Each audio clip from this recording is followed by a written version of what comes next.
everybody, and welcome to this lovely Tuesday night here at the AVGL Collegiate Smite League. My name is J-Mac Tucker. Joining me for this lovely evening, it's going to be Emu 8, and we're going to be having University of Alabama taking on Florida Polytech.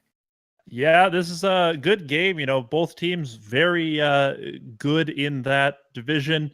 Both teams have potential to make it out of that top four into the playoffs. So I'm very interested to see how this game breaks down. This could be early on a very make or break game in that division.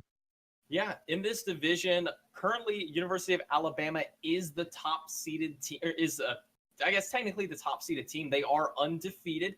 The only team below them really is Tarrant County College, which there's a lot of speculation if they'll be the number one and whatnot for it. But between these two teams, this is really that battle for the first potential second seed. Yeah, and I mean, of course, you probably know more than anyone these teams, and you've seen more than anyone.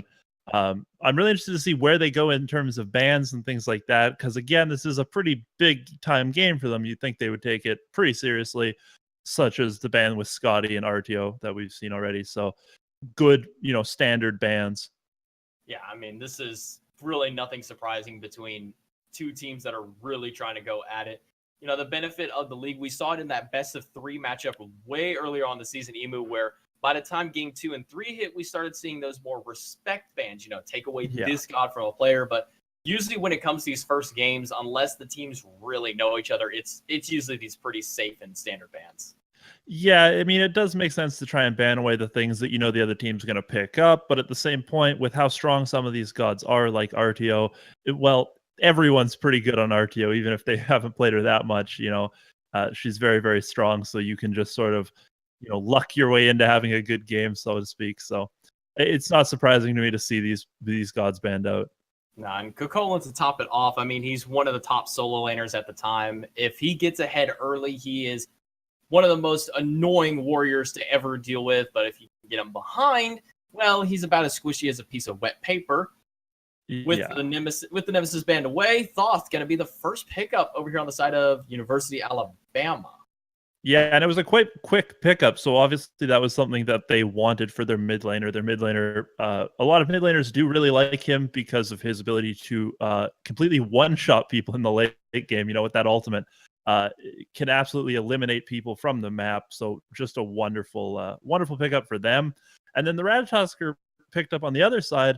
Also very interesting. We've seen a lot of Ratatosker recently just because of the global ultimate. I mean, global ultimates are so big in Smite. Right, and the minor buff that he did receive in prior patches is also giving him a little bit of a boost here. Soul, no surprise, she's been a top mid almost all season long, where she used to kind of just be that we want the magic hunter. Well, now we kind of want that burst mage when her Fatalis effect got removed. It really buffed up the damage numbers that she could provide. So that locked in for the mid lane, likely going over to the way of, I believe, Junkerdonk. Junkerdonk is their mid laner? I don't know exactly, but it will give whoever their mid laner is clear, more importantly than anything else. With Ratatosker especially, it'll give them a lot of clear. They can deal with that Thoth and mid, the clear, and they can then rotate and invade, which is what we're seeing a lot right now is invades. And Ganesha and Hun Bats, that is a potent combination. Turn of Fate early is such a powerful ability. It's up to 10% damage increase whenever you hit maximum stacks for it. Usually when you're hitting the lane, you'll get that. If you invade a jungle camp, you'll get that 6%. So it's such a powerful early and even late game ability, because 10% increased damage on a mage late game, well, when they have 700-800 damage, here's an extra 70-80 coming straight to you, and the Hoon bots to lock it in. That's a nasty combo of you're in the cage, now you're out of the cage, now you're taking more damage. Yeah, and the Ganesha ultimate also reduces protections. I think a lot of people forget about that. It does damage, but it also removes protections from those that walk through it. So having a Hunbat's ult in the middle of it, having people forced in, they're going to remove those protections and allow someone like Hunbat's to absolutely shred them, as soon as they've walked through it. So that's a very deadly combination. We've seen a lot of people now a good, it's sort of, there's a lot of combos in Smite. Medusa Athena is another one that everyone sort of knows and everyone sort of runs, and that's definitely becoming the new one, is Hunbats and Ganesh. I'm really glad to see that the assassins are starting to make their way back into the jungle, so we can start seeing some of these combos really ever since Ganesh got really popular, it was kind of the fall of Assassin Jungle and more of the rise of warriors, the Odins, the Wukongs, the Ravens. Now we're starting to see these more potent combos, as you said, pushing people into damage, damage increase, where they're going to take more damage. So that way, gods like Thoth, who already do immense damage, well, now they're going to do even more damage. And if they get hit by a Turn of Fate, even more damage. Yeah, and I mean, I understand the idea of having warrior jungles. Obviously, having big tanky frontliners that do a lot of damage is nice. I mean, everyone that's the ideal. But I do like that they nerfed the ones that were really, going a little bit too far.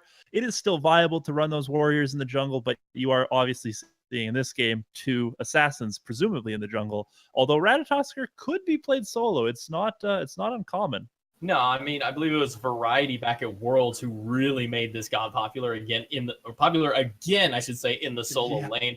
We saw it prior with, I think it was Divios who made it really big, and then everybody's like, oh, Rat solo. Rat's kind of gone. Oh, hey, Ratatoskr's back. Oh, hey, Thanatos is here in the solo, but so far not seeing any Thanatos this game, nor are we going to be seeing a Hou-Yi Hercules from the side of Alabama. And for Florida Polytech, they're going to take the Freya and Arlong Shen off the table. I do like the idea of taking off the Erlang Shen. Erlang's really strong right now.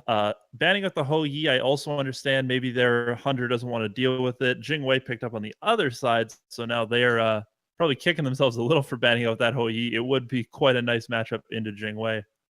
Yeah, I was just thinking, Hou-Yi is so good against Jingwei, and like you said, with them taking off the table, it's kind of, dang, man, we really missed up on that opportunity for it. But looking at this Osiris for the side of University of Alabama, get themselves a little bit of extra frontline presence, which so far on the opposite side, we only see the Geb, and we know that Geb is more of that late game god. So far, both teams kind of looking a little bit later on with the Rom, Thoth, Hoonbots, Ganesh. I mean, you're really looking kind of later game for the side of Alabama. And it's kind of the same look over to the side of Florida.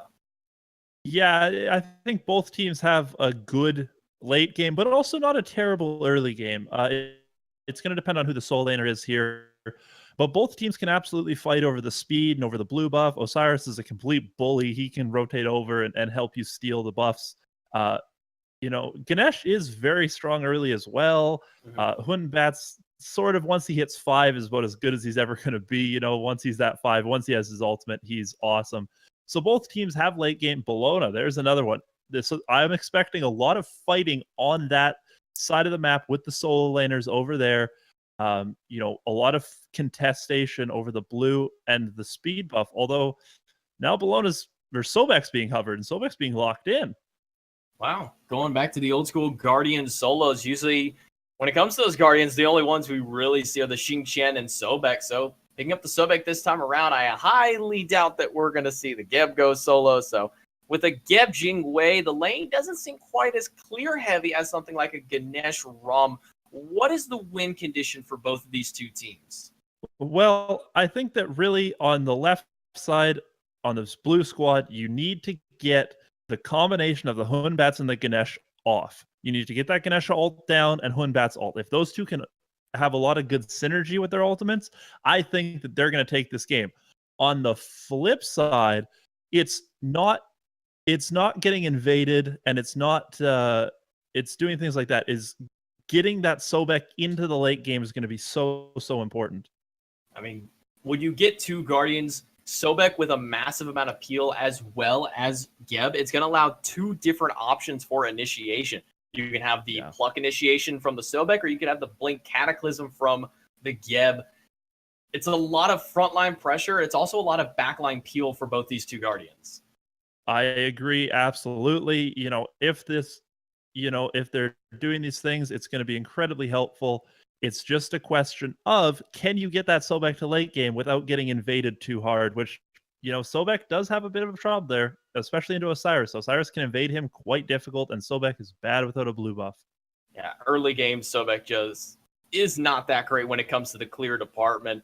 As we're getting ready to get into this game, you mentioned it's kind of just really which team is going to get up ahead, which team is really going to pull forward. When it comes to the late game, I'm really looking towards this Thoth versus Soul. Who's going to get the big ult off first? Because we know exactly what Thoth can do. He just one-shots people. And if any of these squishy targets are left alone, whether it's the Ratatosker, the Soul, the Jing Wei, if they're left out and they get hit by that final judgment, that's going to be curtain call for them. Yeah, and with the Hunbat setup and the Ganesh ultimate, both have a lot of setup for that Thoth. So if Thoth can, use that final judgment on someone that's covered, that's pretty valuable. Yeah. And as we get into our first game of the day, University of Alabama Huntsville rocking the blue trunks, Florida Polytech on the Chaos side here. This is a battle for potential second, even potential first seed when it comes down to it. We do know that Florida Poly did lose to Tarrant County earlier in the season. So right now, Alabama, they're undefeated. Kind of a bit of a surprising squad to be at the top of the list right now. Yeah, I wasn't expecting that 100%. I just want to point out Seth Amphetamine there. The Ganesh went out and got a ward down. Already warded up that red buff, seeing where they're going to be, see if they start there, see who starts there. That's a really good play by him. It cost him 50 gold, but it's a lot of vision, and it tells you a lot in how they're going to start. So just a little smart play by him that I'd like to take some time to acknowledge. Yeah, especially because you want to get what relic option that duo lane has. Is there a beads on the side of the Jing Wei? Is there, a shell for the Geb? And now that RoboDev on this Geb is walking into the ward, you can see it's a horrific emblem. That slow is not going to do him too well with the Heavenly Wings that Seth Amphetamine's picked up. Yeah, so a really good counter pick there, so that's really going to help that Ganesh. So it's a nice start, and it's a good. That also comes from that vision, and that's really helpful. Vision wins games, in more ways than one.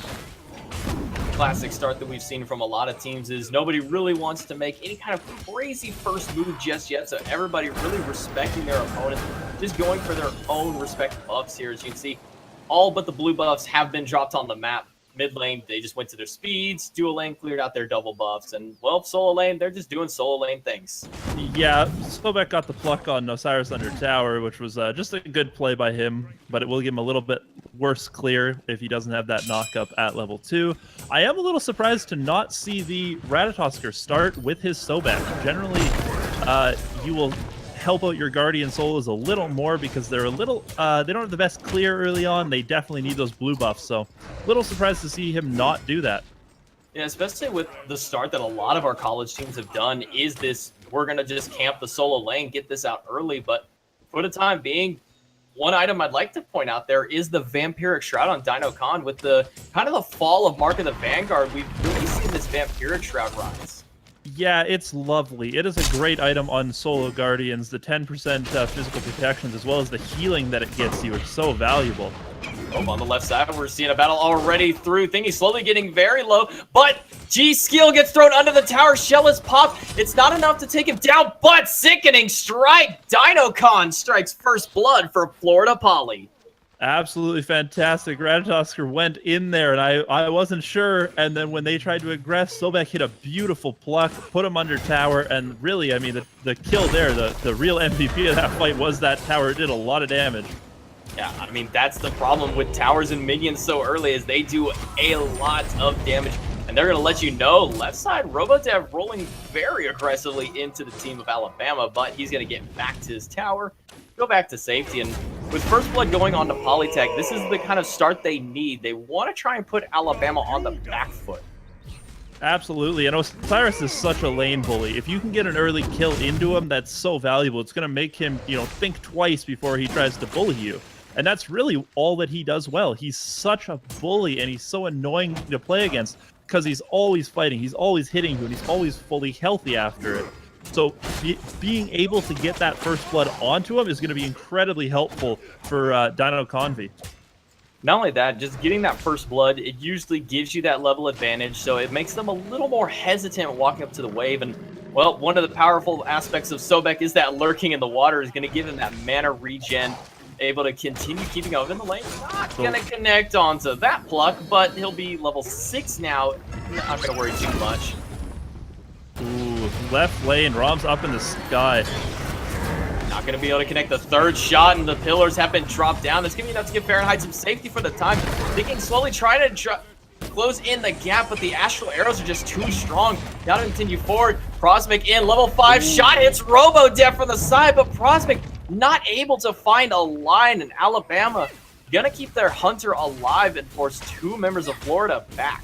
Yeah, Set Penguin there. That was a beautiful snipe on him, but at this point in the game, Thoth Ult just doesn't do a lot of damage. He scales very well, so come the late game, that would have been 100% a kill. But right now, it's just too early. But, you know, showing a good ability to hit that. If you can hit that in the early game, you'll be able to hit that in the late game. So that's a good sign for him, at least.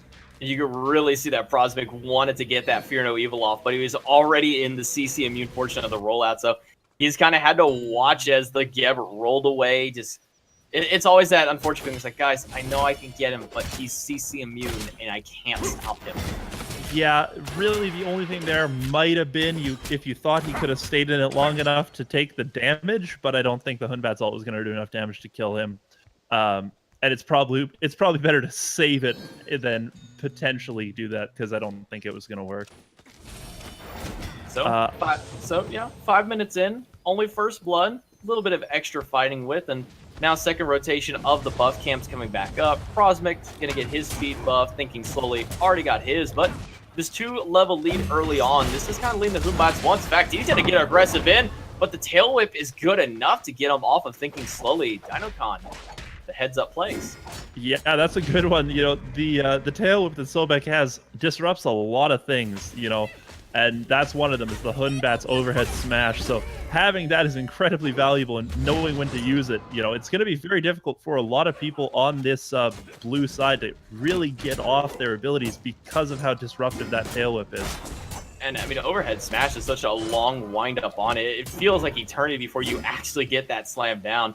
And with tail whip being as quick and near instant CC onto it, I mean, it's just the best way to stop out the damage of the early Hun bots. You can see Thingy slowly looking to get aggressive over here on this right side yet again. Gonna spin to win on top. G-Skill dunks down on both of them just in place. That's gonna get the sprint from both members of the team. Dinocon just gonna go back under tower. So not really the best gank attempt by thinking slowly, but they got the Lord of the Afterlife at the least. Yeah, I mean, I guess that's one way to look at it, that they got it. I mean, they got it on their heads, though, is the problem. You know, Osiris is such a lane bully, like I've mentioned a million times. That's what he does. He will take that, you know, 1v2 because he can just do so much damage in this early game, and he benefits so well from having something like Despo, where it forces him to heal constantly. They are going to look to invade this blue because of that. He did a lot of damage to them, so they can't really even contest their own blue. And especially with their heavenly wings down, they're not able to escape in case any of them go onto it because, well, both of these members do have a slow with the somersault, but mid lane, SAT Penguin gonna find the final judgment onto Juggerdonk. That's gonna be the first kill over towards Alabama. Yeah, and he has that kill early. Now that he has those pen boots online, he's going to be doing a lot more. Thoth getting an early kill now has the level advantage. It's going to be incredibly helpful going into this mid game. Poor August, just barely able to get out, holding up into the airstrike, but he has nowhere to go. The landing was not the best. Mr. Fahrenheit gonna find the third shot, and August will fall. 2 kills now on the board for Alabama, as well. Sethamphetamine looked to get aggressive, but opted otherwise. Yeah, those good snipes, you know, absolutely there. Those are hard to hit. They aren't the easiest thing in the world. Jinghui, I tried to make could only stay in the air for so long before you have to come down, and couldn't wait out all the snipes. No, right-hand side again. G-Skill getting aggressed on by Dinocon has that Lord of the Afterlife, so he will be able to get out. And the shell as well. Wasn't even going to be a chase from Dinocon, so getting both ult and relic. Very powerful one-up that Dinocon now has in that solo. Yeah, it's the shell there probably was unneeded, and I'm sure you can go, oh, that was a mistake, it was unneeded. You know what? It was better to be safe than sorry, and if he had died there and kept the shell, he would have felt a lot dumber than using it for nothing. So I do think that's a good play there to bust out that shell when you need it. So, looking at back out to the right side, Juggerdonk aggressed on Fear No Evil. The overhead snatch not going to connect. Juggerdonk still alive, but Prosmic gets the credit thanks to the turn of fate from Sethamphetamine. But he's going to trade his life. Dinocon now with the second kill. SAT charging that final judgment, but not going to throw it out.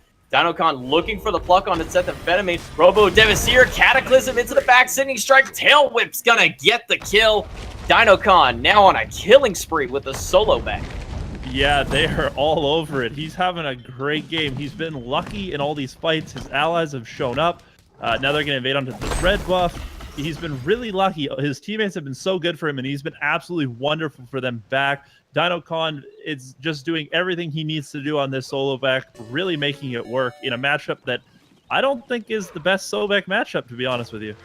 No, really, Sobek's only got a couple of decent matchups, one of them being Bellona, as you can knock her out of the bludgeon, but even still, Bellona being knocked out of bludgeon is not the end of the world for her, so Solobek's kind of that, I'm just going to stalemate lane, I'm not really going to lose, I'm not really going to win, and, well, so far, Dino-Con's been doing a pretty good job onto it, already has his Breastplate of Valor, and normally I'm kind of on the fence about, getting your solo lane or all the kills, but you want them to be your front line, so the more gold and the more experience you can get them, the better.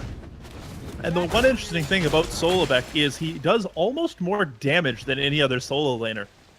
That ultimate is so, lurking in the waters does so much damage, and if you're big and you're tanky and you can, walk forward, you can zone their entire damage out. And if they walk into it, they're going to die to it. And so putting him ahead is going to make him even more valuable in using that lurking in the waters and things like that. So it's definitely one of the better solo laners to get ahead if in this situation because of how much damage he can output. I think that was the key that you put is a massive zoning ultimate. When somebody has a moving giant circle that's around them that can deal damage and can slow, nobody's going to want to walk into that. The tanks aren't, the squishies aren't, and Robo-Div, then I have to use that Cataclysm. Metaphetamine getting very low, drops the pillars, but it's not enough. Juggernaut gets the kill.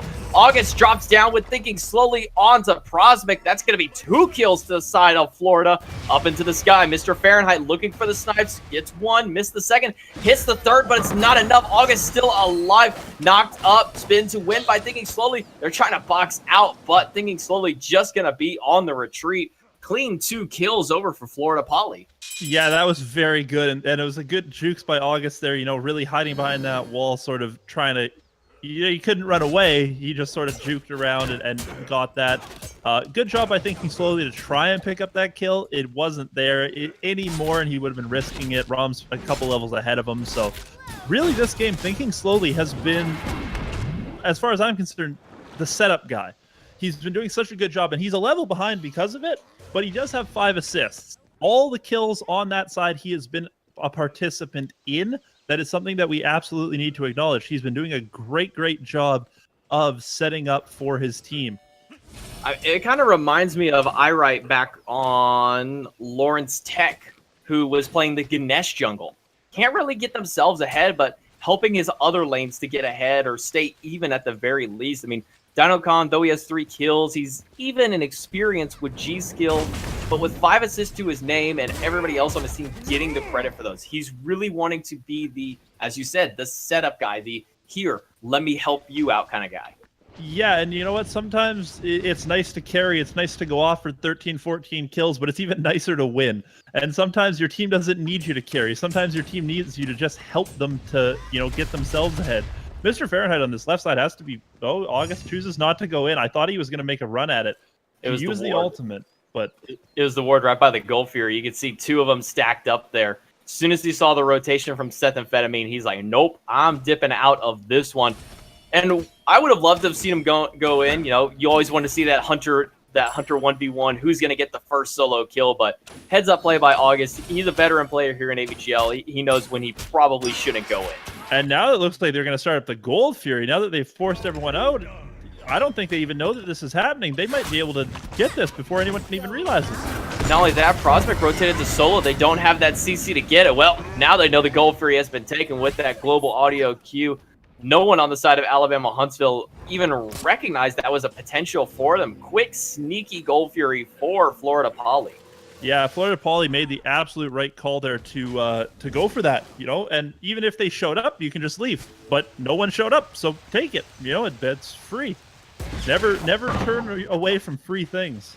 No, not only that, they didn't have to expend any ultimates for it. Usually you have to have that mage secure to get the ult, but hold that, right-hand side. G-Skill, Lord of the Afterlife, over Prosmic, jumps in, Fear No Evil onto 3, but they're all into their immunities. Juggerdonk all the way to tower. Dino-Con used his ultimate to get back to tower. Thinking Slowly, thought a little quickly there ahead of time, making sure to get his beads and ult up online, got out of danger.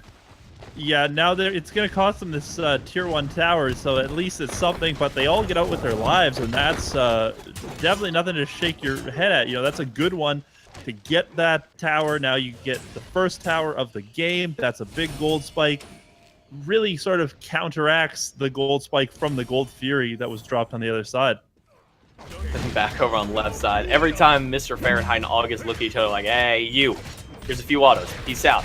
Over on the right-hand side, the Portal Demon started up by Alabama. They're going to blink in. Portal Demon will be secured by Final Judgment, but Prosmic getting so low. Good Dharmic Pillars to hold him off for the time. Dinocon's looking for blood, but he can't find anything, and the snipes from Fahrenheit, not enough damage. Now poor August caught in the mid, has to use that airstrike, except for G-Scale, who can't escape the wrath of 3 members from Florida Poly, up 6-3 now.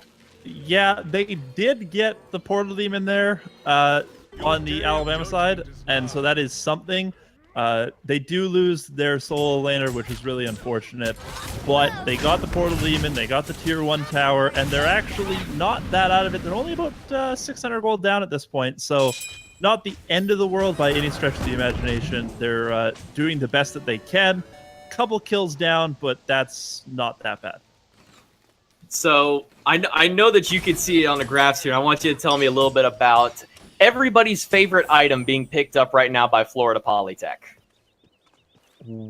Hide of the Urchin? Yeah. Because there's looking to be 4 of them. So there's the argument each side, whether it's worth it or not to pick up Urchin.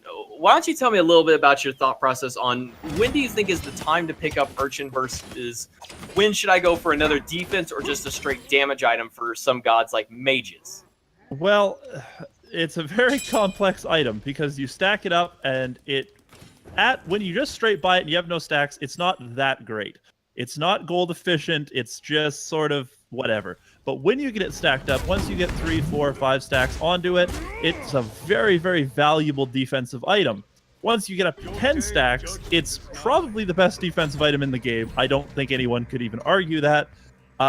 So with games going so long, with them being so bloody, having so many fights and kills, you're seeing a lot of people pick it up. Right, on this right-hand side.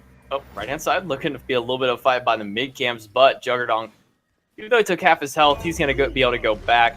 Has that Bancroft's Talon, another very powerful item we've seen on the rise for a lot of mages. Gets that power, and most importantly, gets that extra lifesteal and power whenever you're below, max HP. Yeah. And I mean, that's always going to be helpful because you very rarely are you fully healthy anymore. I mean, especially on mages, especially if you're going into Hide of the Urchin, you can survive for quite a long time. And so you're never really at 100%. So it's always the passive's always kicking in a little bit. You're always doing a little extra damage, and the stats on it already with the 100 power and the 15 lifesteal, good for you. So it's a good item. Yeah, for only 2,300 gold, all this power and lifesteal can be yours for that low cost. And that's 17 minutes, 6-3 reads the slash line, but Golden XP tell a little bit of a different story. Only 600 gold in favor for Florida Polytech, and about 900 experience back and forth, so it's still a little bit in favor of Alabama. Yeah, this is sort of the interesting thing here is both sides have been, although there have been more kills on this Florida Poly side, allowing them to get that gold lead, there's the farming of Alabama. Huntsville's been really good, so they aren't really falling behind in terms of experience. And despite the 3 kills on the Dinocon, he's only about 700 gold up onto G-Skills. So mostly that first blood, got the little bit of extra rotation. But for the most part, we're sitting at a near dead even game here at the 18-minute mark. And Alabama Huntsville, they're looking to maybe bring it a little more in their favor. Going for these Oracle Harpies. They'll be able to secure those. But actually, they're starting up this Gold Fury. I don't think that Florida realizes this. Yeah, maybe I think they got a little lulled into it. This game, sort of nothing's been happening. Oh, beautiful Cataclysm, though, but no follow-up on his team. Supernova going to be going through as well as from through the Cosmos Sleep, thinking slowly, trying to get in there, but he's not able to find anybody with it. Everyone's still alive for the time. Beautiful knockup from RoboDev's gonna stop the Final Judgment, but August all the way in the back, fighting out against 2 members. Dinocon picks up G-Skill all the way in the back, but August doing perfect zoning duty against 2 other members. Final Judgment just off the mark.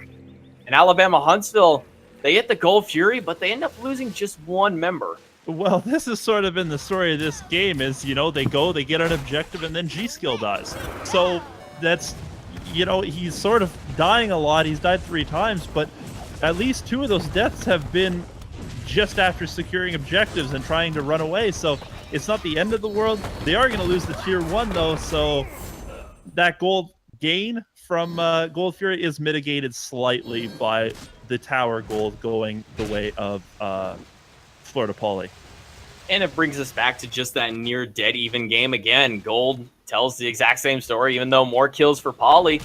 Skills aren't everything. It's been proven. Now they're looking to start another objective for Alabama Huntsville again, thinking slowly, trying to make his way through. Doesn't have that ultimate. Dinocon coming in with the Lurking in the Waters. It's not going to really do too much to anybody, and now he's going to be turned on. Dash through, stunned out. Dinocon nowhere to go, and Mr. Fahrenheit picks up his 2nd kill of the game. Yeah, fantastic. His team was nowhere in a position to help him. I think he needed to just give that up. As much as it sucks, as much as you want to be there and try and help, without your team there to help you, you're just a sitting duck after you're done. And so that's exactly what we saw.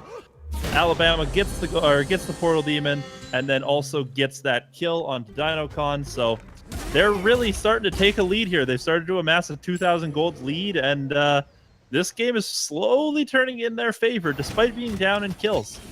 Not only that, they were able to pick up the tier 1 tower afterwards, mitigating what tier 1 gold that Florida Poly got for theirs. So with both towers gone into the mid lane, it brings us back to just kind of this even state up. Alabama just a little bit ahead in gold now, about 1,500 to 2,000. So as we hit this 20-minute mark, teams are kind of playing it a little bit slow. You see a lot more defense on the side of Florida Poly. Is this going to kind of be the requirement now for Huntsville to pick up these more penetration-based items? Do they need to go more defensive? I mean, what's the option here for Huntsville? Well, you have a few options. One is you can match their defense with defense. You can go into the Hide of the Urchins, but they already have them finished, so you're probably going to lose that race. That's sort of trying to run a race that's already finished. So my suggestion would be to go into more pen-based items, Obsidian Shards or Executioners and Titan's Banes, things like that. Really allow your team to counteract that tanky presence. Oh, and Prosmic going in onto 3. He's going to get the beats from August. Final Judgment nearly takes him out, but getting up into the airstrike will be enough to save August's life. SAT Penguin throwing those hieroglyphics, catches out the roll from Robo Dev, and Fahrenheit picks up the kill. Juggerdonk thrown out, silenced out, forced to use that Aegis, but Fahrenheit waiting for the shot, gonna find it. Double kill for the Hunter. Yeah, absolutely fantastic. And the problem there was they didn't really have a solo laner. Dinocon was all the way, in the backline chasing Hunbats forever, but, he wasn't really forcing out the damage. It allowed Mr. Fahrenheit and Sat Penguin to just do whatever they wanted. Prosmic somehow got away from Dinocon. The veteranship of teamwork coming from Alabama is really starting to shine through. While these players may not necessarily have played too much together in the past, they're playing like they've been together for quite some time. This is, 5th, 6th matchups coming through, so they've been with each other for a few weeks, and they're starting to show through here that Alabama has what it takes to possibly shoot for the top. Yeah, in the back of that fight, the reason Prosmic got out was G-Skill ate a pluck. Dinocon threw out the pluck, and G-Skill walked in front of it, blocked it for his jungler, and that's how Prosmic got away. So, like you're saying, the synergy there, that very much kept him alive, and they're, really working together as a team right now. 6-7 reads the kill count. Very low kill game from what we're used to seeing here at AVGL. Normally our, 30, 40 kill games that we are.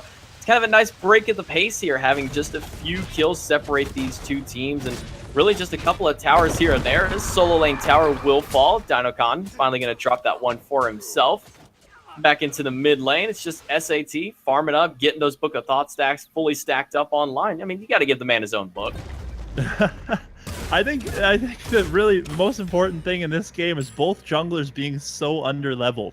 Ratatosk's level 13 is the lowest level in the game, and Hunbats on the other side is only level 14. He's the same level as his own support, so both junglers have been so willing to give up for themselves for the team, and that's just really costing both of them in terms of what level they are. Although this Goal Fury that the blue team just picked up is definitely going to help Prosmic get a little more farm. Another sneaky Goal Fury by these college teams. This time Alabama picking one up for themselves, where, you know, the last Goal Fury that they had, it was kind of just, oh, well, they got Oracles, let's back off, and and then they shortly realized, oh, they're still going for it. And Fahrenheit, he's going for the kill here onto August. First shot's good, but he's going to be well out of range with that airstrike. Good attempt by Fahrenheit, but better heads-up play by August, just knowing the distance of that ROM ult. Like you were saying, giving up so many sneaky Goal Furies, objectives, things like that, well, that means that you need wards. You need better ward coverage, and the big problem here is RoboDev on this Geb only has placed 2 wards in a 24-minute game. That's horrifically unacceptable for a support. He still hasn't even sold his mana pot that he started the game with, so he needs to really, someone needs to talk to him about placing more wards. Nah, wards don't do anything for you. They only give you vision of the map. Who needs actual wards when you're a big rock and you can just roll straight into people? That's your ward. I'm the ward. I mean, his ward isn't working very well at pointing out the Goal Furies. But his Cataclysm's going to be good onto 3 members, and Prosmic very low, plucked into the back, thinking slowly, dunks down, and Juggerdonk with the first kill of the fight. Final Judgment onto Thinking Slowly. That's going to be the shell pop from Florida Poly. But now Dinocon on zone duty against 4 members of Alabama Huntsville. They don't want to get in. Juggerdonk, though, takes a massive evade and punish from SAT Penguin. And now the Portal Demon looking to go back over to Huntsville. And beautiful play by Seth Amphetamine, making sure that Dinocon can't get in. Oh, but they have to be so careful now. They really have to disengage. This has been the story all game. You know, G-Skill, so low, G-Skill, run away. Gets dropped again. They do pick up Dinocon, though, on the flip side. Another objective secured for Alabama, and another G-Skill die as he runs away from the objective. I mean, they got Dinocon. That's because, you know, he went aggressive, low health into 3, and so does Prosmic. Finds Juggerdonk with the blink ult over the wall. Unable to find the Sacred Monkey, and August able to juke out the shots from Fahrenheit. Good return kill for Alabama Huntsville. Trades it out 2-2 in the fight, and with the Portal Demon for themselves, makes it all the worthwhile. And now they're going to get Fire Giant. Yeah, no one even has any idea that's going on. Jing Wei has a very long flight to get there. I don't think it's going to go. Alabama with the Fire Giant. Sneaky objective game. I mean, that's what happens when you can get the portal for yourself. They kind of lost the fight, backed up, recuperated, went back to base, and said, hey, we have a portal. We can go straight back to it. Nobody on Florida can contest us, and that's exactly what Huntsville did, is back through the portal, Fire Giant, and now with the buff around their waist for another 3.5 minutes, this left lane is most likely going to be their target. Yeah, it makes sense to just get all the towers down. A master lead in gold and experience, so I think they're going to, you're going to see them group up. They could send, I was going to say you could send maybe Hun Bats across the map to get some farm, but he's actually farmed up quite well. Earlier I was saying he was, level 14. Now he's level 17. These objectives and his own farming efforts have done a lot to bring him back into this game. Not only that, you see the power of that Glyph of Pain, couple it with Mr. Fahrenheit's autos, gets that increased damage through, and really this is where Thoughts starts shining, is in the late game, not just from his damage, but from that Glyph of Pain, amplifying all of range damage through it. They're going to drop both towers very easily. Rodev blinks in, Thinking Slowly up on the tree, looking for a target, jumps down in, but Fear No Evil preemptively, Thinking Slow gets turned on and blown up. Oh, and Juggerdonk is so low in the back. Prosmic's going deep on him, but he's... Oh, unfortunately, Prosmic couldn't get it. Juggerdonk is taken out by Sat Penguin.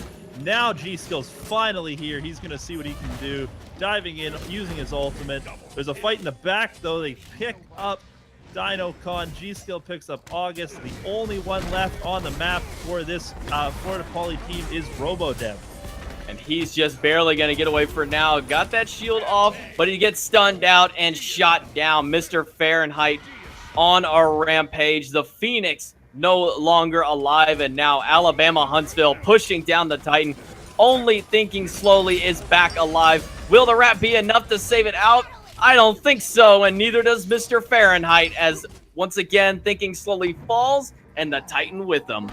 Absolutely great game by that Alabama squad. They were down in kills, but that didn't matter to them. They slowly amassed that lead. They slowly kept into it. Such good objective game by them. That was absolutely phenomenal.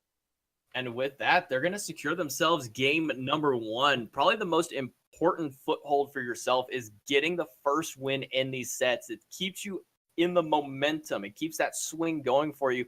And when you're sitting undefeated at the time, you want to show them why you're undefeated, especially against the team really fighting for that second seed. Yeah, they did it. They did a great job of that. And a lot of it comes down to their warding. They did so many wards, whereas they had vision. They knew where people were. So that's very helpful. And like I said, RoboDev finished that game with only 2 wards. In game 2, he really needs to change that up. I mean, you can see the team of Dinocon and Juggerdonk, they put 21 down themselves.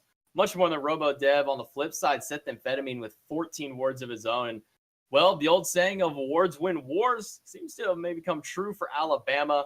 A lot of quick and sneaky objectives for themselves. And with that, we're going to cut it to a break as we get set up for game number 2 of this best of 3 set.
Hello, everybody, and welcome back to this best of 3 matchup between Florida Polytech and University of Alabama Huntsville. Last game, Alabama was able to bring it back after a slight deficit, and earn themselves game number 1. Time to see if Florida Poly can bring back their set, tie the set up. Yeah, we switched sides, and hopefully now we can switch results, at least for the Florida Poly side here. So, really, they did a lot of things well in the early game. They got the early kills, they were ahead, but then they sort of faltered in the mid game. It was their objective control that I'd like to see tightened up a little bit. And like I said, they need more wards. They need vision of these objectives if they're going to be able to defend them. Yeah, I mean, 2 Gold Furies kind of just snuck under their nose. The Fire Giant after the team fight. I mean, the Fire Giant was one that couldn't really get snuck. They knew it was likely happening because of the lost team fight afterward. And looking into this, I think for both teams, it's their follow-up fights after the objectives are really going to be crucial. Yeah, I would definitely agree with that. In the last game, we saw G-Skill, he got taken out quite a lot in the ensuing skirmishes after the objectives. So it's going to be interesting to see. It wasn't the end of the world, though, because they still were getting those objectives, but you would like to see your solo laner die slightly less after those big momentums. Yeah, just a few less deaths would be nice. And as the bans are coming through, Ganesh and Kakolan on the side of Florida Poly, and RTO taken away by Alabama. 1 ban remaining through here. Might see Scotty. I mean, she's kind of been one of those prominent bans. And yeah, actually, there's going to be the Scotty. Yeah, that's definitely not bad. It's sort of very similar to the first game. In the first game, Nemesis was the one banned out. This game, it's Ganesha. Also somewhat a target ban. Ganesh had a pretty big impact in that last game. He's very annoying to deal with. So not surprising to me to see him, get removed. That's Seth Amphetamine playing very well on the Elephant and thinking slowly. Well, he thinks the Ratatoskr wasn't really too much of an issue for him. They're going to lock it in again, but this leaves up the Thoth one more time for SAT Penguin. He was playing lights out. He had a lot of big ultimates in that last game. Yeah, he was on point, hitting his snipes, hitting those abilities. So really, I don't think this is a surprise. Thinking Slowly had a good game on Ratatoskr. He set up for his team. He fell behind was the only issue for him personally, was he was so behind that at a certain point he couldn't impact the game that much anymore. But I think he might go, yeah, I can fix that. I know how to fix that. Let's try the run back and see what we can do. Yeah, we kind of saw that from both teams. Both of them kind of they lost their jungle farm. They just were fine. As you said, they were just fine giving away their farm to other members of the team. They were fine giving away kills to other members to kind of get them ahead. I mean, Thinking Slowly was 0-5, where the rest of his team had the 5 kills. I mean, he was a part of them, but he just didn't prioritize it. And now with the Hou Yi Open, this time Alabama, they're going to lock it in for their Hunter. Yeah, well, now that you've seen a lane, you've played against the other person, once you've played against that person, Fahrenheit played against August, you understand how he goes. And maybe he sees something, he goes, if I get Hou Yi, I can 1v1 him. Hou Yi is such a good individual 1v1 god in that ADC role. So it's not surprising that if he sees an opportunity, he's going to pick it up. And other than that, Hou Yi's just very strong. So never a bad pick. Yeah, Hou Yi's strong. I mean, the god of geometry. You love getting those crazy and fancy ricochets. We'll see if Alabama's able to get some of them for themselves. But flipping back over to the side of Florida Poly, they're looking at a potential raw lock-in for the mid lane. Jungerdog, I didn't really see too much wrong with his soul last game. The only thing I can really say is I didn't really see a whole lot of his soul last game. He was kind of just in the quiet hush-hush the entire time. Yeah, he was sort of doing damage, poking away at enemies. Maybe now he wants to go on someone like Raw, where there's a lot more burst. Feels like he couldn't really sit there and poke people to death. Now he has to really get someone that is big and bursty. I mean, when you got one long-range snipe, might as well get another one for your side. Raw will be locked in alongside the Kernanos, which, I mean, ever since Kernanos released, this is kind of the 2 hunters that we've seen going at it with each other, Hou Yi, Kernanos, and now option back over to Alabama. Yeah, Raw and Kernanos both make sense. Kern's very good at dealing with 1v1s. You can't really jump in on him in case of his ultimate being used against you. His dash does a lot of damage. his abilities are just great. He's got a good matchup into almost every hunter, so it's no surprise to see him picked up here. What do you think is going to be the final lot? Okay, never mind. You know what? I'm gonna stop asking those kinds of questions because every time I'm ready, it's like, what do you think they need to go ahead and lock in here for the side? They just go ahead and lock it in anyways. Geb gonna be the support going over for Alabama, taking that one off of RoboDev, who, despite his lack of ward placement, had a very strong Blink Cataclysm game for himself. Yeah, RoboDev was really, everything that he did was good. He was great at all of his Geb mechanics, all that. It was just the wards. That's the only issue I had with how he played support, was he didn't have the vision out. And that's an easy thing to fix. That's just might have slipped his mind or whatever. They did ban out the Ganesh. So obviously not having the Ganesh to go to, now you can pick up that Geb. Now, RoboDev has to play something he's not played, as well as Seth Amphetamine gets the Geb. So, and I mean, Geb's just strong, so it's never a bad idea. Yeah, and to be fair to RoboDev, he has that, that mid laner mentality that I do, where he used to, I believe he played mid last season with his team, which is, I don't need to ward. My team will do it for me. If I just get one or two out there, it's all going to be good to go. So, no big deal. And yeah, you carry one or two wards in your inventory just so that when you spam, we need wards, no one really yells at you, and that you never actually put them down, but they're there. It's the Penguin of Death mentality. I have wards. Where are your wards? I've had wards all game. What are you doing? Exactly. And that's really all that it comes down to. As long as no one can make fun of you, you're good. And there's so many support bans out now, so it looks like they're really targeting RoboDev. Yeah, they want to put him in the most uncomfortable god as possible. Terra and Khepri off the board. Erlong Shen and Nemesis from Florida Polytech banned away. Option goes back over to the boys of Alabama Huntsville. They got their mid, they got their dual lane, now looking towards their jungle and solo. Yeah, the other that might take away the possibility of the Sobek for DinoCon, because with that fewest supports remaining, you can't really afford to take Sobek and another support potentially. It might hurt him a little bit. Osiris back in for G-Skill though, so I think maybe he feels confident on it. I mean, G-Skill, aside from the deaths after the objectives, I mean, he played his lane to the best that he could. Despite being down first blood, he was down 6-4 in experience levels, but he brought it right back and kept it dead even the entire game. And over on the other side, RoboDev gonna lock in Sobek, most likely for himself. I don't think they're gonna take any kind of cheeky supports. And Susano will be the final lock-in for Florida Poly. So potentially we were incorrect in thinking that Ratatoskr was going back to thinking slowly. Perhaps DinoCon's taking Ratatoskr to the solo lane. I mean, we talked about it game one where Ratatoskr used to kind of be that hybrid, I can jungle, I can solo, and well, looks like this time we might be seeing him go that way. And again, the old mentality, if it ain't broke, don't fix it.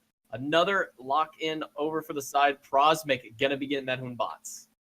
Yeah, I actually, I quite like that, to be honest. I quite like the idea to first pick that Ratatoskr. They assumed that that's going to be your jungler, and now you switch it over and flex it into the solo lane. Yeah. With that, we will be getting set up for the game here, but looking at these two teams, looking at the gods that they've selected, what is going to be the condition? What does Florida Polytech have to do this game to bring it into a tied state so we go to game 3? I think that they need to have better objective control. The objectives were really what cost them in this last game. If they can keep the vision out and really not allow so many free things, they'll be in a lot better position. As we get loaded up into the match, Florida Poly down 0-1 to Alabama Huntsville. And like we saw, DinoCon will be picking up this Ratatoskr for himself this game. Taking that up into the solo lane, we're going to see the return of the good old tanky Rat. Yeah, Rat's a great, not a great solo laner, but a very interesting solo laner. It has a very sort of unique style in how you play him. As a lot of aggression, there's a lot of mobility, and he does build quite tanky. So it's not the end of the world by any stretch of the imagination to have that Ratatoskr over there and to play him in the solo lane. Yeah. But the mentality you have to have when transitioning from that Guardian solo to an Assassin solo is you got to remember the fact that you don't have nearly as much protections as you did last game. You'll do more damage, yeah, but you're going to take a lot more than you expect. And that is a tough transition to make sometimes. Sometimes you sort of forget that. Even in between games, you'll think you're tankier than you are because you're used to being level 20 and now you're level 1 again. But switching not only from level 20 to level 1, but also from a level 20 Guardian to a level 1 Assassin is a huge change. That hurts me thinking, how much HP, how many protections he had. You go from, upwards to 2,500 HP, 150 plus protections, and now you're going to the good old little squishy rat who he's picked up the breastplate 1, which is going to give him that little bit of extra 20 fizz prop, but man, it is nowhere near the same level of what he once was. Yeah, and players, you're so used to it. You've played so many games. I mean, these guys have played thousands of games, assumedly. You're used to it, but it is a weird thing to think about that we're so used to that. Prosmic taking a lot of poke in the mid lane. Power of the Rosses on us. They got decent clear. Maybe not the best, and now the minions doing quite a bit back to them. Looks like to be a potential invade down here at the speed buff, but it was a quick clear from Jugger. They're going to make sure not to let this go through. Overhead smash is quite a bit. Aegis from Juggerdonk very early on. That's going to be a massive win for SAT and Prosmic. Yeah, just threatening the invade there was really all they needed. They were really looking for that fight, and so that's a good play. And now Sat Penguin and Prosmic can look to invade if they choose to. I think that's exactly what they want to do. Dinocon doing a good job keeping G-Skill, but Dinocon's taking a lot more poke himself. Gonna dash through, but one more sickle. G-Skill, first blood onto Dinocon. And now potentially they can look to invade onto that blue buff. Osiris on G-Skill on Osiris can come over if he wishes. He has basically a free lane at this point. He can do whatever he wants with Dinocon dead for a little bit, but looks like they're not gonna push it too hard just yet. G-Skill with that same thought process is, you're not as big as you once were. You are a tiny little rat, and I am a big old lord of the afterlife. And, well, send him to the grave for the time being. Level 3 now is G-Skill, looking to go for the solo invade onto the blue buff. Dinocon, looks like he may have sniffed it out and needs to make the rotation over, but Prosmic showing his face. He's going to make sure that Dinocon's not going to be able to get this buff. Yeah, that's a good play by Prosmic there to come over and give his soul laner some support. Last game, they sort of left G-Skill out to dry a little bit, but, especially after that early death, he was sort of left to fend for himself, and he did a respectable job at least. This game, left to fend for himself, and he gets the first blood, so a tale of two stories there, really. Ooh, and left side, Mr. Fahrenheit gets plucked into the minion wave, but luckily, gonna have those beats keep himself alive. RoboDev won't be able to secure that kill onto it, but will be able to get lane pressure for himself, and in mid lane, Prosmic catches out Juggerdonk. Doesn't even need the ultimate yet. Neither does SAT Penguin. Quick drop makes it 2-0 for Alabama. Yeah, this is a very different game from the first one. The first game was very slow and almost in favor of Florida Poly. This one sort of the opposite, very quick off the bat and in favor of Alabama.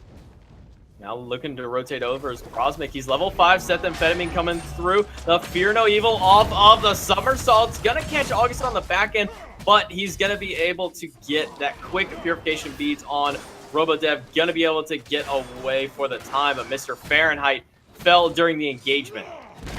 Yeah, just falling to that bramble bush, I think, more than anything else. So something, although they got to be really careful here.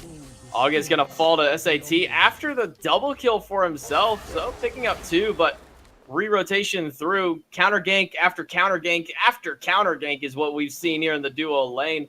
Brings the slash line back up to 3-2 now, where 2 kills in favor of Florida and 1 for Alabama.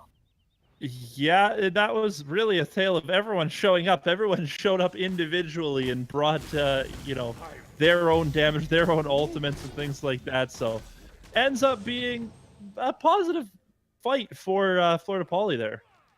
Yeah, I mean, sure, Alabama was able to, Alabama dropped 2 kills both onto August, and then they picked him up after, which is kind of the oh, we tactically fed him, get him a little bigger so he's worth more when we kill him. If you kill the same guy 6 times, he's worth like 12 gold. It's not even worth the attempt to walk over. You might as well just kill a back camp. But hey, if you get a few kills onto him, hey, now we can go over and get some kills.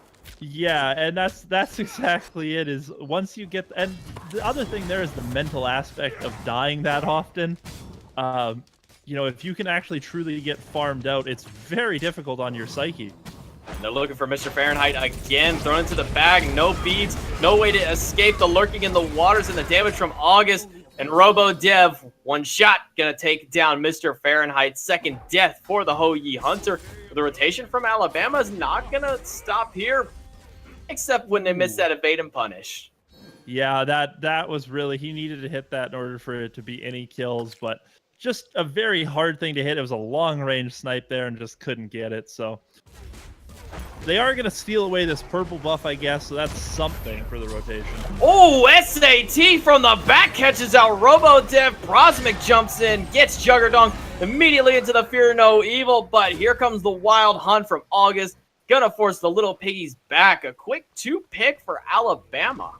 Yeah, I thought that they were just going to, they were just going to let it go. They were going to take this purple buff, and then all of a sudden, SAT Penguin turned on that and hit that final judgment and absolutely obliterated Juggerdonk and Thinking Slowly?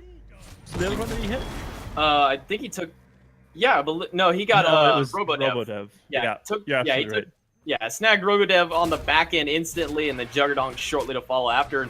This is what happens when you give a guy the same god 2 games in a row. While Prosmic may not have Prosmic's not doing quite as well, or I can't say he's not doing quite as well, but Prosmic, it's a Hoon bot. You drop the Fear No Evil, you hit some buttons, and eventually you get some good crits and you kill him.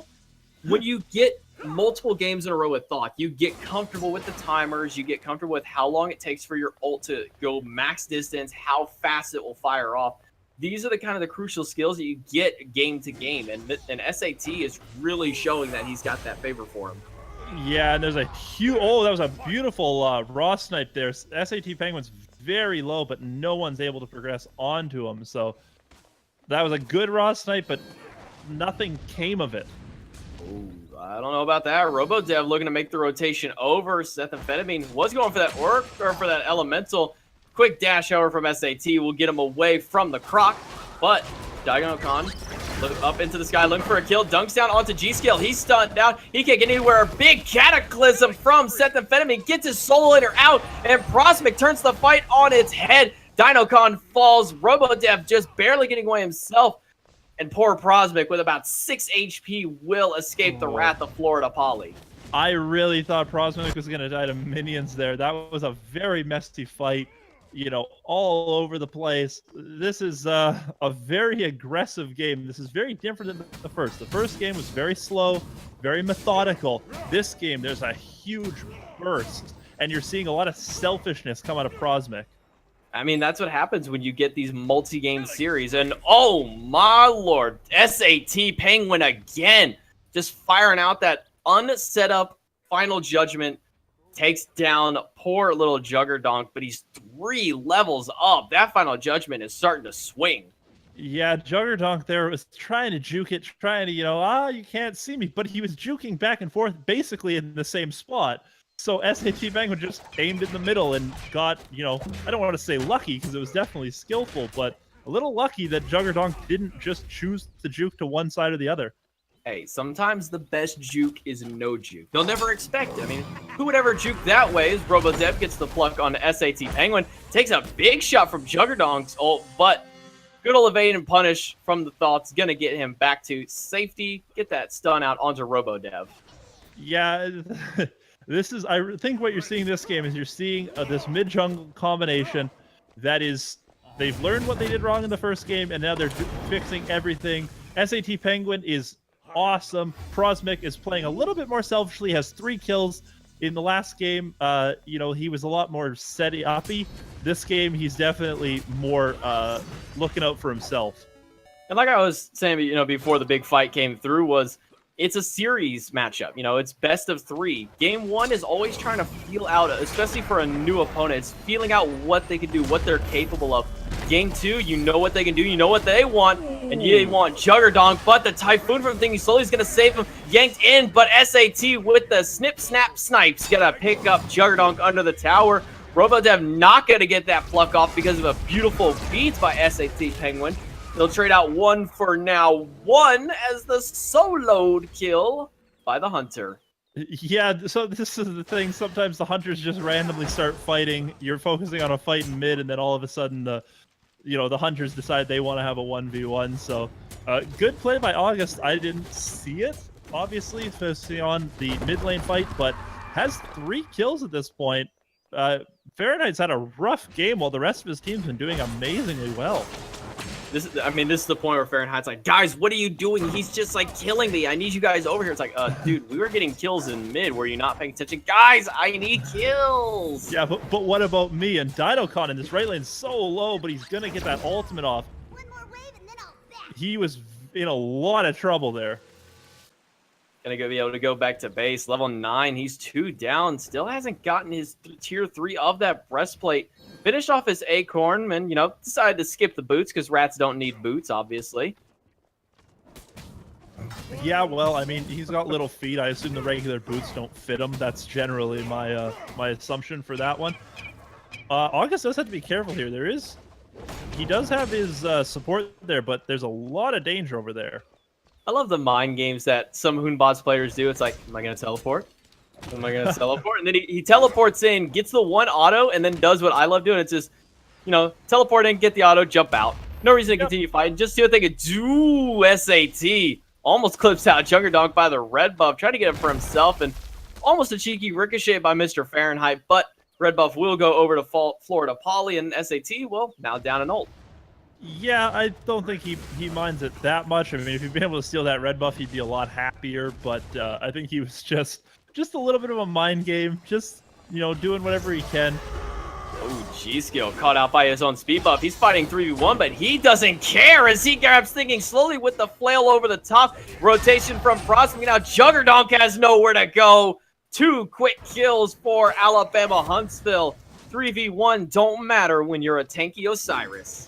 I would like to point out that you said that he got cut out by his own speed buff when it was the enemy speed buff, but I'm pretty sure that's also his speed buff. It's just their second speed buff. A lot of aggression. They're on this Gold Fury now.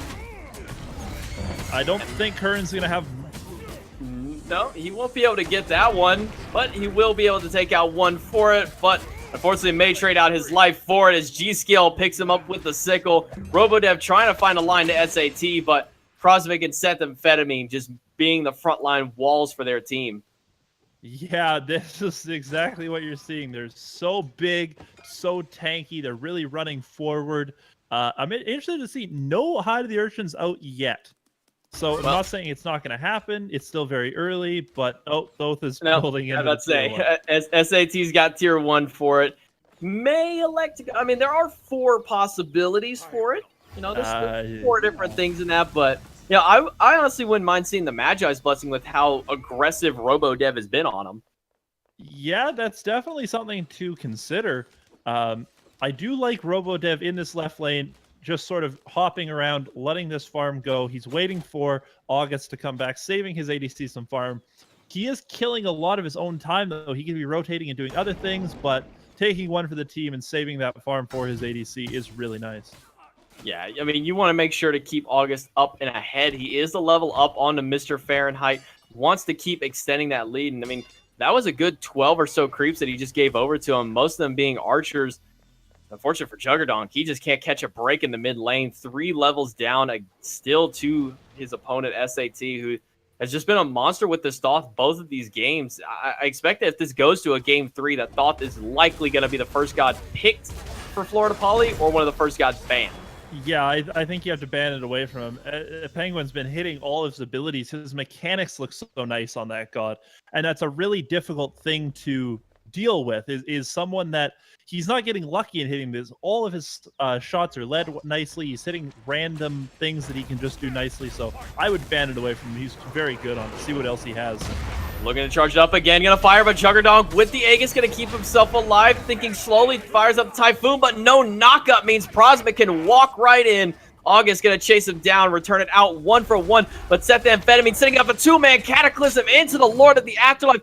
SAT Penguin charge up that evade and punish, only gonna hit Dinocon with it, who's gonna go straight up into the tree. But it's where is he going to come down at this point? Is he going to come down? Nah. Well, he'll come. I mean, what goes up must come down, and well, for him, mid camp was nice and open, so he decided to take the route for it instead. And Fahrenheit's over here in this left lane, just split pushing his little heart out. So he's going to get maybe this tower. I don't know if August can show up before he gets it. Don't think he'll be able to save it for the time. Gonna be able to get out the creeps. Actually, now will trade into it. Mr. Fahrenheit gets the tower, but at what cost? Might be losing his life. Gonna get the cute little double bounce, but the minions are here, and August picks up his now 6th kill of the game. You know what? That's a good trade. At this point, Mr. Fahrenheit, I hate to say, is worth nothing. He's died 5 times. He's completely irrelevant in terms of gold. He's about as efficient gold-wise as a minion. He got his team a tier 2 or a tier 1 tower. That's more productive than he's done with the other 5 times he's died. So at least that's a positive. I mean, 500 gold for free, no big deal. You lose your life, but like you said, he's really not worth all that much for the time. Prosmic gonna pick up his speed buff, a little bit of pinging out onto the map onto SAT Penguin, who's level 14. No longer that 3-level difference between the mid laners, but even still 2 levels. It's real scary when you have a Thoth versus a Raw. RoboDev gonna get a little aggressive, but SAT, cute little juke, gonna be able to get it out, and immediately RoboDev has to go into the waters to get away. Yeah, that's a better safe than sorry play there. You know, get himself out of there. You don't want to be in a bad position there. Make yourself CC immune and get out. G-Skill gonna get plugged in, dunks right back down on top of himself. Fear No Evil into the back, Juggerdunk and August so low, but 2 go down quickly to Prosmic, thinking slowly down. August is down, and Juggerdunk all the way in the back, does not want anyone to get him. Dinocon jumps in aggressively into 5. Not the craziest I've seen, but he's not gonna get anything off of it as Fahrenheit drops RoboDev under the tier 1 tower. Dinocon just somehow getting away. Yeah, this game is all Alabama right now, and they are all over this Florida Poly team. This is a very different game than the first game. The first game was very slow and very objective focused. This game is all about fighting and kills for them, and now they're going to look to pick up an objective that everyone's dead. Oh, Prosmic has the leash of that Portal Demon. Dinocon trying to get his way in. Final Judgment charged up. Shot down, but it's not fast enough. Dinocon's able to help sneak away the Portal Demon for his team. And now poor little SAT Penguin in the back, so low, can't get away. His Hunter's going to go back to base, leaving poor little Thoth all alone. And now thinking slowly running away from 3 members, but SAT can't escape from August. Portal Demon stolen. They drop 2, but they pick up a kill of their own. Maybe even another as G-Skill's getting low. Never mind, thinking slowly is low, and he's gone. Yeah, but RoboDev in this ultimate is going to pick up Seth Amphetamine. August picks up Mr. Fahrenheit. Now G-Skill. Oh, and Prosmic shows up again. I mean, Prosmic was able to go back to base. RoboDev now the last one standing for his team as Dinocon's all the way back at the fountain. Prosmic, not quite enough damage, however. Sobek is a little bit tankier, but here comes Dinocon from the sky. Drops down, but it's not enough to catch him out. Dashes through, gets the slow. One more in handle. Do it, and Dinocon's going to pick up Prosmic. Yeah, that was a very long fight. Everyone had enough time to go back to base, come back. You know, you're watching 2 rotations of lives there and a lot of things. The biggest thing there was Dinocon stealing that Portal Demon allowed the rest of his team to show up. Everyone was waiting there. Dinocon said, I can steal this, and everyone believed him. He waited there, and as soon as he got that, everyone came through the portal. And everyone on this Alabama team was so low that when all the Florida Poly members showed up full health, there was nothing they could do but lose that fight. SAT getting aggressed on, but Juggerdog taking almost half his health from the evade and punish. SAT just showing what the Thoth is capable of, but he's going to be yanked back in. Blinking from Seth Amphetamine, but he gets knocked up. The sun's rained down. Mr. Fahrenheit returns the kill onto Juggerdog, trading out mid for mid for RoboDev. Gonna be able to pick up Sethamphetamine backwards, throw him into the middle of 3 members. He can't get away. The boar comes down. Fahrenheit has to run away, and Sethamphetamine just barely escaping. But now a rotation from G-Skill and Brosmic. Oh, these fights are going absolutely huge. Robodev's barely, he's going to drop as well. Thinking slowly went down, and now it's a question of if Brosmic can catch up to Dinocon here. Dinocon, not happening. This is a beautiful deicide. This is exactly what Alabama needed, losing their mid laner, unfortunately, at the start of that fight. But now they're going to get the Gold Fury, and I'm sure SAT Penguin's going to be more than happy to trade out his life for that Gold Fury and the deicide. Yeah, 1 for 5 plus Gold Fury all day, every day. It's a good day to be the mid laner in this instance. Now almost 9,000 gold in favor for Alabama Huntsville. Almost 10,000 experience as well. It's starting to get to that crazy point of almost no return. Florida Poly's been looking good, but what is it going to take for them to really seal out this game? Well, I really think that it's going to come down to getting a Fire Giant. And I don't think they should go for it quite yet. You know, they're 9,000 gold up, but it's not quite the time to, you know, just push in their face and try and get this Fire Giant. But if they can get a Fire Giant and then take down all these towers, I think that'll really set them up to end this game nicely. Ooh, Sprint on the left-hand side. They're chasing down Mr. Fahrenheit. They really want to get another kill on this Hoyi. The slows are just too good from the shifting seasons. Aegis will be enough to hold out the shot from lurking in the waters, but not enough for the tail whip. Robodev picks up the Hunter one more time, but G-Skill and Seth making a rotation through SAT with the stun on the back. Pig Call comes out, but SAT immune to the damage. Snipe from Juggernauts, not enough. Double knockup, double final judgment. SAT gets 1. G-Skill picks up Juggernaut, and now Robodev, thinking slowly, have to retreat to their tier 2 tower.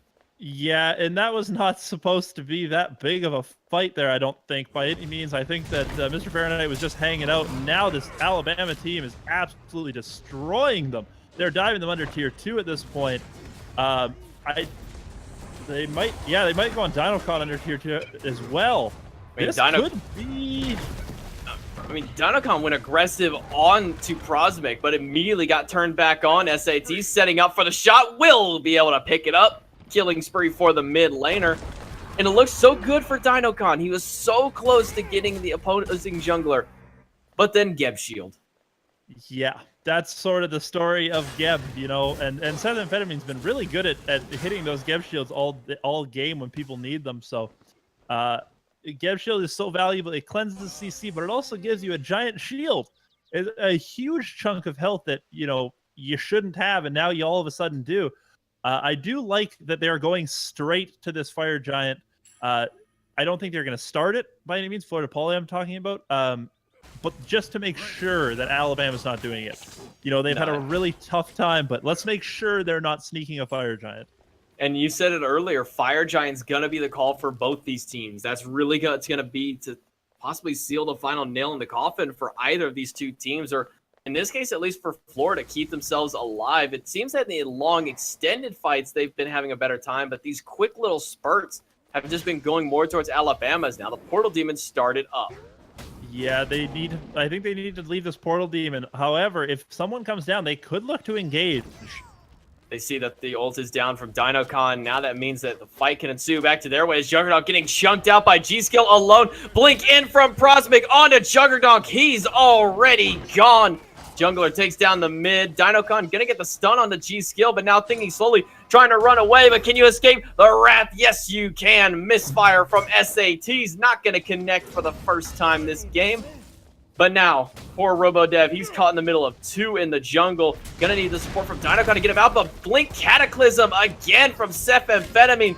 Dinocon gonna fall. Robodev shortly to fall after. Actually, finds a way to get that charge prey out of there. I thought he was going to be forced to hit someone. He managed to find the one spot where no one was occupying and dash his way out of there. That's something, although you do run into the issue now of they have a portal to that Fire Giant. They can back and maybe get that Fire Giant before you can even show up. I like the call for the tier 2 tower as well. Just get a little bit of extra gold. You know how much longer that portal's going to last. Probably about another, 10 seconds or so for him. just pick up that gold while you have the opportunity. It's low enough. Just go ahead and snag it. Now Fire Giant down to half HP. Robodev flings G-Skill into the back, but I don't think that's who you want to throw in the middle of the fray. August, no more beads, no more way to get out as he doesn't have the Aegis either. He can't escape. Robodev gonna throw away G-Skill, but unable to stop the Fire Giant. Alabama Huntsville, they pick up Thinking Slowly and will now start pushing down to maybe out in this game. And G-Skill is zoning out an entire team by himself. He is keeping everyone from getting there. Thinking Slowly tried to go around and be cheeky, and he just ended up losing his life to the team that had just finished Fire Giant. At this point, I think you're going to see a major siege. Juggerdonk again, the priority focus. G-Skill is going to pick him up thanks to the mystical mail. Robodev stuck now inside the waters and under the sun, has to back up to his fountain room just to get away from the wrath of Alabama Huntsville. But 5 members strong, forcing down the faces of 3, now 4 with Thinking Slowly. Blink Cataclysm from Sephamphetamine, but no major follow-up. Dinocon goes into the air, the Titan Spin leash. All 5 members are backing up. Dinocon drops down, the final judgment, not enough. Dino gets Brosmic, but he's so low and returns the fire. SAT, Penguin, and G-Skill pick up 2 more. Yeah, Florida Poly's trying to make something happen here. They're going to get Thinking Slowly there too. Robodev, the only one. Oh no, Juggerdonk is back up in base, but you know, they're trying to make something happen. I think this is an end for sure. There's not much Juggerdonk can do. Maybe throw out an ultimate, but that's about it. Well, he's going to throw it out, but it's not going to be to any avail. In fact, he's going to take half his health. Might even fall. Nope. The Titan will beat him out in that aspect. And after nearly 26 minutes of gameplay, Alabama Huntsville take the 2-0 over Florida Polytech. Yeah, that was a good set. The first game was very, very close, and it just came down to objectives. The second game was a completely different story. They allowed G-Skill to do whatever he wanted, and he was an absolute monster. In the first game, he did not look great. He was dying a lot. I said, hey, he needs to fix that. But, you know, in that last game, though, he got the first blood onto Dinocon and just never looked back from there, ending up 9-0 and 16. I was about to say, you said he needed to stop dying, and well, he heard you and he stopped dying. Undying this game is the Lord of the Afterlife, and Alabama Huntsville, well, aside from Fahrenheit with his 7 deaths on the Ho Yi, looked a lot cleaner in this last game. They cleaned up their objective play a little bit. Dinocon had a little something to say about that one Portal Demon, but outside of that, Alabama Huntsville looking very solid, now sitting at, I believe they're technically the number 1 right now, as they are still undefeated. Yeah, they're a very good team, and you saw why there. Absolutely phenomenal game by really all their members. Fahrenheit didn't have the best game in the world in lane. Once he got into the team fights, he started contributing a lot more. But these things happen. Everyone has a bad game. I'm sure he'll just shake it off and be back on it in the next set. It's funny you say D-Syncs, because we actually have a caster named D-Syncs, and, well, he just always has bad games and sometimes likes to D-Syncs out of cast. But congratulations to Alabama Huntsville. They take the 2-0 victory, and they're going to take the set for the night, bringing themselves up to 5-0, and Florida Poly dropping down to 3-2 in their division. It's going to be a long climb back up for them. They still have potential for the gauntlet. And right now, Alabama is setting themselves up for a pretty seeding. Their next big opponent is going to be Tarrant County, who's the rumored number 1 seed of the division. But that's going to do it for us tonight here at the AVGL. Thank you all for coming out. My name has been J Mac Tucker. With me, my good man Emu, my fantastic analyst. Please go ahead and tell them where we can find you guys. Well, you can find me on EmuAJH at Twitter. That's a good one. From there, you can find my Twitch. You can find my YouTube. That's pretty much all I got. You can find those. I'm occasionally interesting. I'll say a thing or two you haven't thought of before, but do a lot of casting for other people, as well as follow AVGL Smite. I think that's their Twitter's their Twitter's AVGL, and then there's an AVGL_Smite, I believe. Follow all those. Follow us. Come back and see us. We're casting, I think, every day this week, so there's going to be a lot of AVGL action if you want to watch it, and it's a lot of good games. I'm looking forward to them. Yeah, it's going to be a lot of action this week. Like you said, every single night this week, we're going to be back with some more Smite action. That's been Emu on production, our good man, Pythian Legume. You can find him on Twitter at, I believe it's Pythian Legume. He'll probably correct me and send me a message or something like that at that point. And I've been J Mac Tucker. He's informed me that that was correct. Pythian Legume on Twitter. My name's been J Mac Tucker. You can find me at _J Mac Tucker. But most importantly, you can find all of our info for the AVGL at AVGL Official for our main channel. If you want just Smite-related content, it's AVGL_Smite. We just finished our League of Legends championships, and we'll be having the DreamHack championships coming up shortly. But for Smite, that's it for tonight. Congrats once again to Alabama Huntsville. They remain undefeated for the split so far. Will they be able to hold that streak, or will they falter come later parts of the season? Well, we're going to be here to find out. Thank you all for coming, and have a great night.